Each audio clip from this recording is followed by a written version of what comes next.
अहमदाबाद च्या विमान दुर्घटनेनंतर आता मुंबई विमानतळ परिसरातील इमारतींचं झोपडपट्ट्यांच्या पुनर्वसनाचा मुद्दा हा ऐरणीवर आलेला आहे। या ठिकाणी पुनर्वसन गेले अनेक वर्ष रखडलेले आहे। जर अहमदाबाद प्रमाणे दुर्घटना जर मुंबईत घडली तर मात्र अक्षरशः होत्याचं नव्हतं होईल।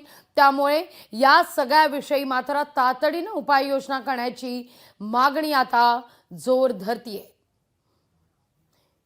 या सगळ्या विषयी बोलण्याकरता कॅप्टन अमोल यादव आपल्या सोबत जोडले गेलेले आहेत। नमस्कार अमोल जी, अहमदाबाद मधली विमान दुर्घटना अक्षरशः आभाळ कोसळलेलं आहे।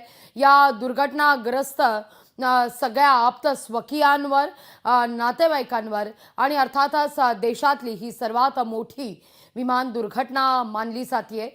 पण या दुर्घटनेनंतर मात्र आता मुंबई आणि आसपास जे विमानतळ आहे मुंबईतलं, या विमानतळाच्या आसपास असणाऱ्या अनेक इमारती तसंच झोपडपट्टी परिसर यातल्या पुनर्वसनाचा मुद्दा हा पुन्हा एकदा ऐरणीवर आलेला आहे।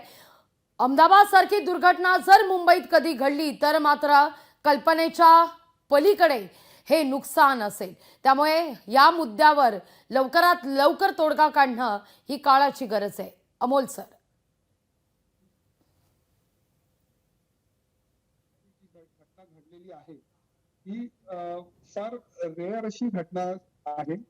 अशा घटना होऊ नयेत, परंतु अहमदाबादमध्ये हे झालेलं आहे। आपल्या देशामध्ये विमानतळ आणि विमानतळाच्या परिसरामध्ये कुठली स्ट्रक्चर्स बनवायची आहेत त्याच्यासाठी एअरक्राफ्ट ऍक्ट 1934 आणि एअरक्राफ्ट रूल्स 1937 हे मिनिस्ट्री ऑफ सिव्हिल एव्हिएशनच्या अंडर हे जे रूल्स आहेत त्या रेग्युलेशन्स प्रमाणे आपल्या इथे स्ट्रक्चर्स बनवायची परवानगी दिली जाते। आणि एअरपोर्ट अथॉरिटी ऑफ इंडियाचे पण हाईट रिस्ट्रिक्शनचे 2015 चे रूल्स आहेत। ते एअरपोर्ट अथॉरिटी ऑफ इंडिया आणि डीजीसीए ह्या सगळ्यांनी मिळून हे रूल्स इम्प्लिमेंट करायचे आहेत। आणि पण अनफॉर्च्युनेटली अहमदाबाद विमानतळाच्या अगदी बाउंड्रीला लागूनच बरीचशी घरं आहेत। आम्ही बरेच वर्ष ते बघतो, प्रत्येक वेळेस रनवेवरती आपण बॅकट्रॅक करताना ती रनवेच्या लगतची घरं दिसतात किंवा मुंबईला सुद्धा अशी घरं जवळपास बरीचशी आहेत।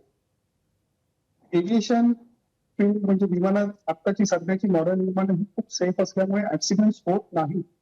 परंतु जर ऍक्सिडेंट झालाच आणि तो जर डेन्सली पॉप्युलेटेड एरियावरती झालं तर काय होऊ शकतं हे काल आपण बघितलं। आणि ह्या रूल्सचं काटेकोर पालन करून आपण सर्वांनी आपलं जे स्काईज तर सेफ आहे तोच प्रश्न, statistically it is still safe mode of transportation.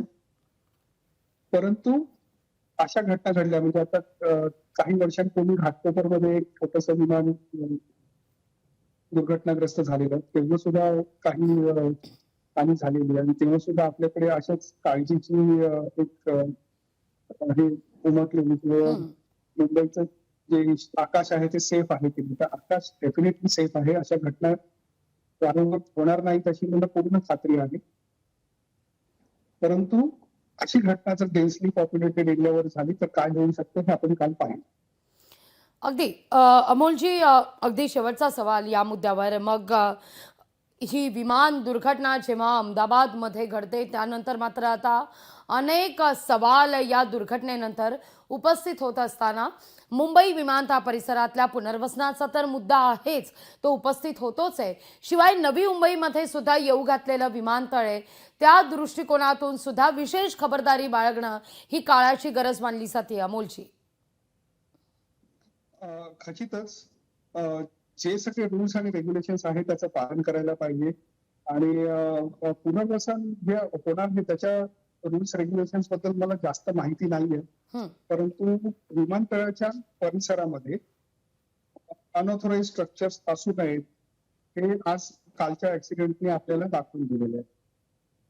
अगदी खूप खूप धन्यवाद अमोलजी, आमच्याशी संवाद साधलात त्याबद्दल। लोकशाही मराठी ऐका, पहा, जागरूक रहा।